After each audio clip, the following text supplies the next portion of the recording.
సినిమాల్లో హైందవ ధర్మం మీద దాడి ఎలా జరుగుతుంది, హైందవ ధర్మ హననం ఎలా జరుగుతుంది అనేది ఒక 3 కోణాల్లో 3-4 ఉదాహరణలో క్లుప్తంగా విభజించి వివరించే ప్రయత్నం చేస్తాను.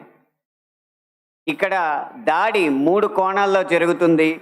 అందులో ఒకటి కావ్యేతిహాస పురాణాలని వక్రీకరించడం, 2 తెర మీద కనిపించే పాత్రల్లో వినిపించే పాటల్లో హైందవ ధర్మాన్ని దుర్వినియోగం చేయడం, 3 తెర వెనక మా ముందు అన్యమతస్థుల ప్రవర్తన.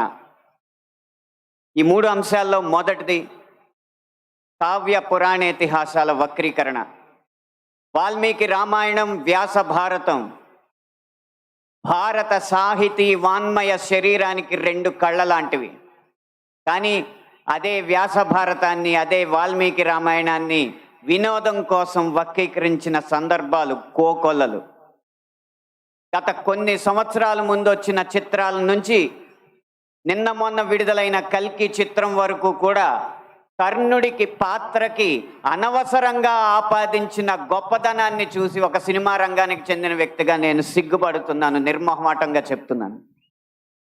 అది కూడా ఈ కృష్ణా జిల్లా గడ్డ మీదే నిలబడి చెప్తున్నాను. అప్పటి చిత్ర దర్శకులు, ఇప్పటి చిత్ర నిర్మాతలు ఇదే జిల్లా వారికి చెందిన వారైనా సరే పొరపాటు అని మనం చెప్పకపోతే ఈ హైందవ ధర్మంలో పుట్టినట్టు కాదు, ఈ హైందవ ధర్మాన్ని ఆచరించినట్టు కాదు, హిందువుగా ప్రకటించుకోవడం వ్యర్థం అని చెప్పి ఘంటాపథంగా తెలియజేస్తున్నాను.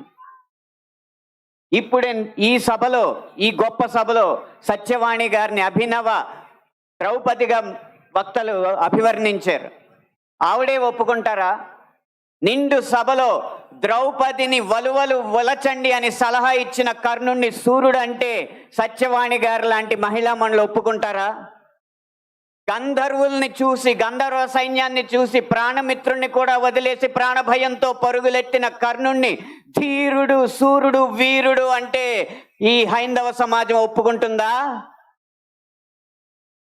ఇలా ఎన్ని విధాలు చూసినా దానంగా వచ్చిన రాజ్యంలో తనకొచ్చిన కొద్దిపాటి సంపదని ఏదో దానాలు చేసినంత మాత్రాన ధర్మరాజు అంత గొప్ప దాత అని చెప్పి కర్ణుడిని అంటే మన సమాజం ఒప్పుకుంటుందా?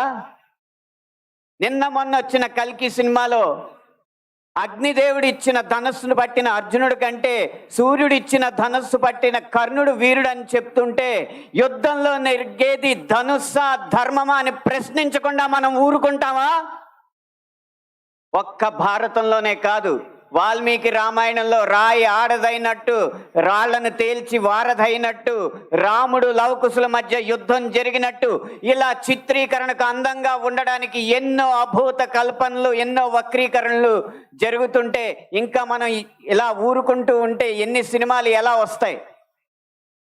ఒక్క వక్రీకరణే కాదు, చిత్రీకరణలో, గీతాలాపనలో ఎన్ని రకాల హననాలు జరిగినాయో మనం గమనిస్తూ ఉండాలి.